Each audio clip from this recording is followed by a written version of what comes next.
Hibah dipakai ajang untuk balas budi politik. Assalamualaikum warahmatullahi wabarakatuh. Selamat datang di Sandro Channel.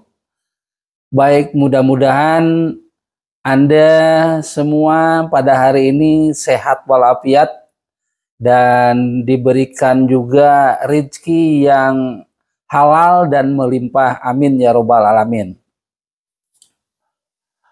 Sekarang ini masih banyak para politisi, ya walaupun banyak tidak terungkap.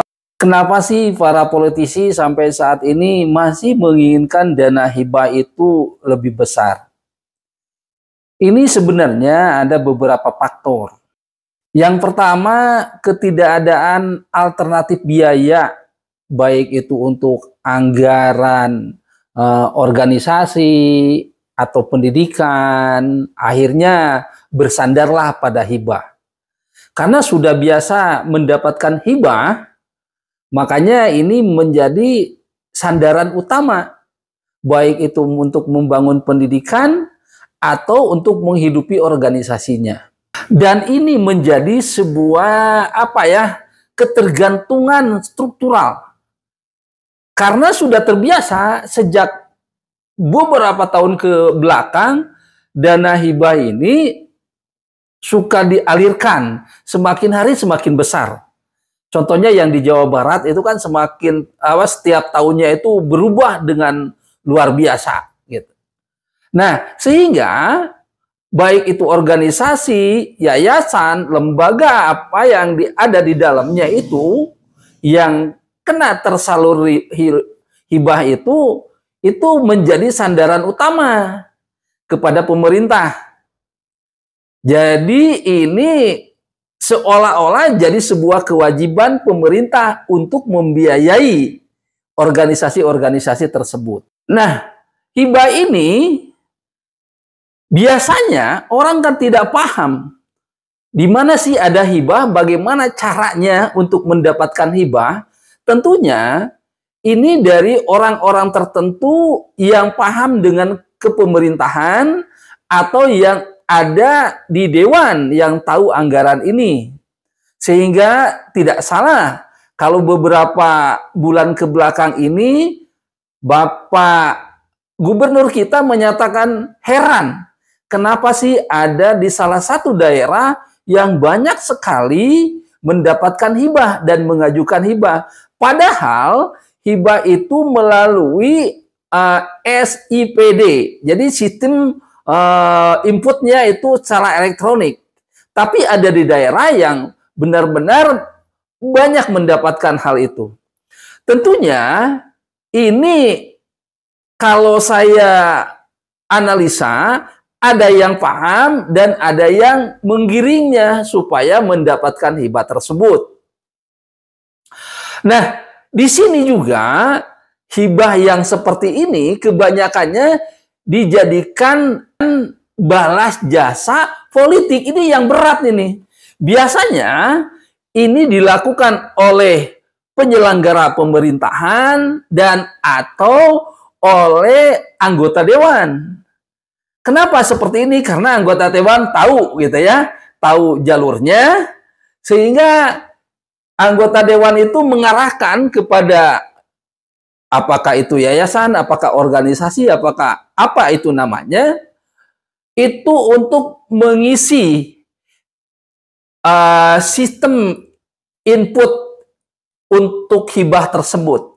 Dan di mana sih letaknya nanti penyalahannya atau orang bisa berbuat negatifnya? Ya tentunya orang yang paham dengan itu, yang memegang sistem itu, kan yakin nanti di sistem itu harus memasukkan proposal. Setelah itu dianalisa proposalnya, lalu diiyakan, gitu kan? Nah, inilah orang-orang yang ini yang bisa bermain. Kalau pernah ada dalam obrolan Kang Deddy Mulyadi dengan staf keuangan, dia menyatakan sampai ada masuknya jam sekian sudah di ACC juga beberapa menit gitu ya, beberapa menit itu bisa di-ACC. Nah, ini kan jadi hal yang bisa disalahgunakan. Selanjutnya, banyak juga masyarakat atau organisasi ataupun apalah itu namanya yang mengusulkan dana hibah dan dia tidak paham bagaimana cara membuat proposalnya, bagaimana cara pelaporannya. Nah, makanya ada kesempatan bagi orang-orang tertentu gitu untuk apa ya, menggiring, dan akhirnya nanti adalah biaya-biaya, termasuk ada fee untuk hibah tersebut. Ya kan banyaklah celotehan orang-orang di daerah, ya di seluruh Indonesia itu yakin, saya di seluruh Indonesia pasti terjadi seperti itu. Misalkan ini nih dana hibah dari siapa nih? Dari partai A, ini dari partai B, ini dari partai C, ini dari pimpinan A dan pimpinan B. Nanti ada juga gitu feedbacknya. Ini kan berat ini. Ini sama dengan menghambur-hamburkan uang negara kalau kayak gini gitu. Bagi si penerima ya tentunya untung juga. Untungnya apa? Karena dia juga mendapatkan tempat atau apa bangunan dan lain sebagainya sehingga tidak menjadi kesulitan gitu. Tetapi di pihak lain sebenarnya ini sedang menggerogoti uang negara. Makanya ini banyak sekali kejadian bahwa dana hibah itu ngalirnya ke orang-orang yang pada saat itu mendukung. Kalau misalkan jadi bupati, mendukung bupati. Kalau gubernur mendukung jadi gubernur. Nah, di sini biasanya senyap. Tidak banyak ngobrol. Tidak pernah dibahas.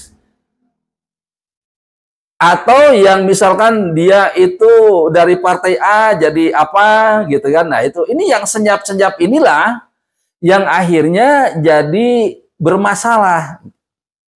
Ya seperti yang kemarin kita lihat di beberapa provinsi, baik itu Jawa Timur, Jawa Tengah, ataupun Jawa Barat, itu banyak hal yang senyap-senyap ini akhirnya terungkap.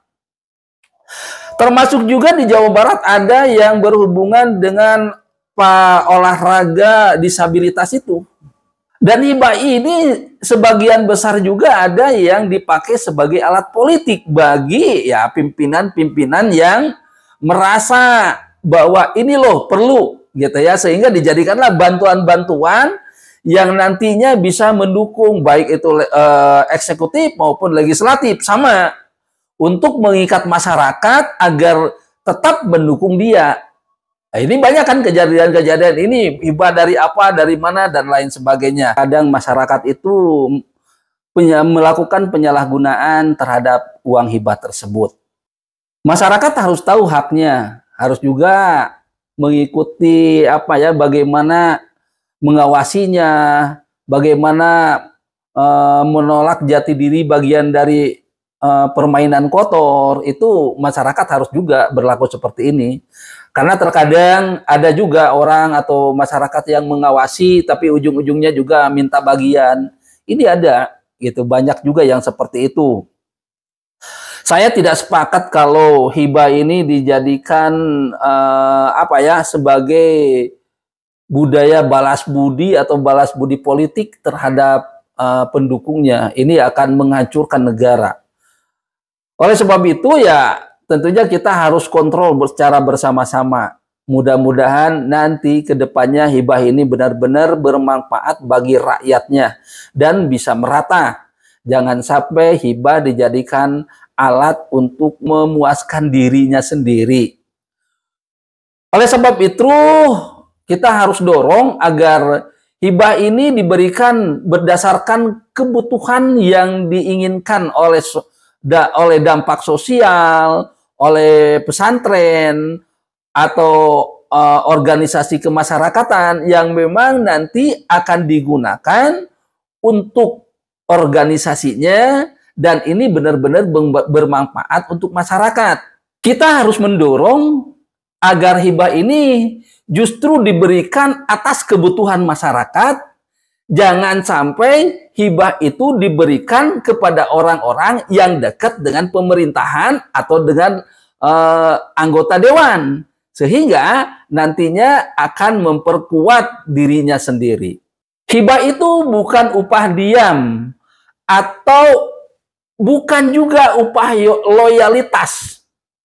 Hibah itu adalah hak warga negara untuk membangun daerahnya, untuk membangun lembaganya, sehingga bisa memakmurkan rakyat yang ada di sekitarnya. Kalau terjadi diselewengkan, yang harus direlokasi dan dibenahi adalah pelakunya dan sistem yang ada di dalamnya. Assalamualaikum warahmatullahi wabarakatuh.